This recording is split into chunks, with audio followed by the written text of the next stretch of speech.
What's up, everyone? Ash and Cam here. Today we're coming to you from Tulum, Mexico, and we have a couple more tips for you. Today we want to go over how to work together as a couple, specifically partnerships and LLCs. So I'll let Ash kind of take it away from here. All the fun legal stuff to do. Yeah. Right. But yeah, so when you're working with your partner, a lot of times we think, oh, let's just, get into business together and we can just work together. But you don't really think about all the different things that really have to come into play, all the legal issues or more serious things, or if anything can happen, or just really what goes into setting up a business, right? It's not really all like unicorns and fairy tales.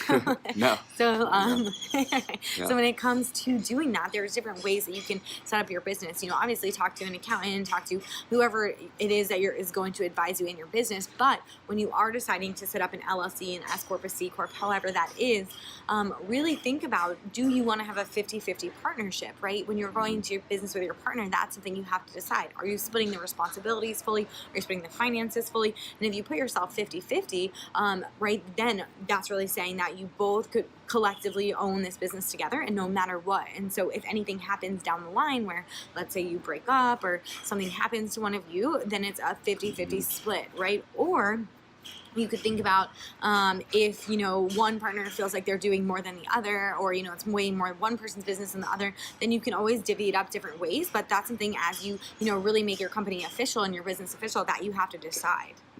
Yeah, like what you touched on there, because if you're married, there's different splitting that way, so we won't go into that yet, because obviously we're not married, so we don't officially know all those things yet. But yeah, like Ash touched on, if someone's starting the business and maybe your partner's coming in to help you, maybe you want to do like an 80-20 split, something like that. You can really do it however you want. Literally even do like 51-49. Yeah, exactly. So someone has the ultimate power. But anyways, I just want to tell you guys the possibility of splitting. Not everyone has to have full ownership. And also the reason we want to touch on LLCs is you don't actually have to start your company off with owning an LLC, a sole proprietorship, whatever it may be, S-Corp, C-Corp.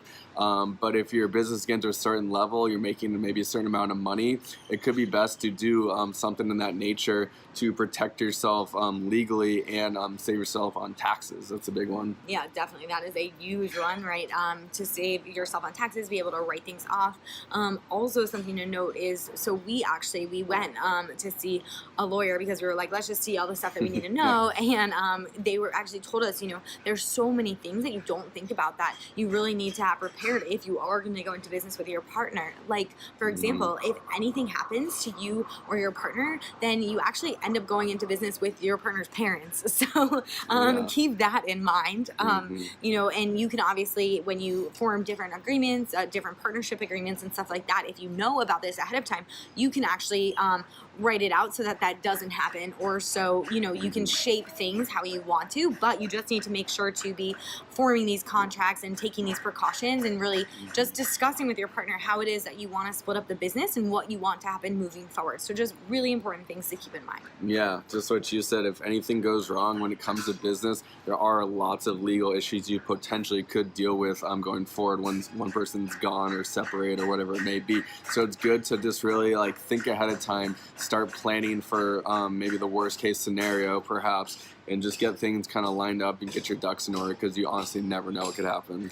Totally, exactly. I love that. It's like we don't want to think about any of these things happening, but you never know, right? So it's just really important to prepare, as you would with any business partner that you were going to have, right? Kind of remove that, right? Kind of put that business hat on instead of that relationship, and make sure that you are covering all of your bases. Don't really let, your love for your partner or whatever it is kind of cloud you, because it is a business. And so you just do need to make sure that you're taking those precautions. That's awesome. So I think we'll kind of end it with that. Hope we guys gave you a few ideas and kind of got your juices flowing, get you thinking of maybe you should reach out to your lawyer or whoever it may be. If you're going to start an LLC, that's something to think about, maybe not. But yeah, just wanted to give you guys some ideas. And I think until next time, that's all we have today. Awesome. Peace, guys. Bye, everyone.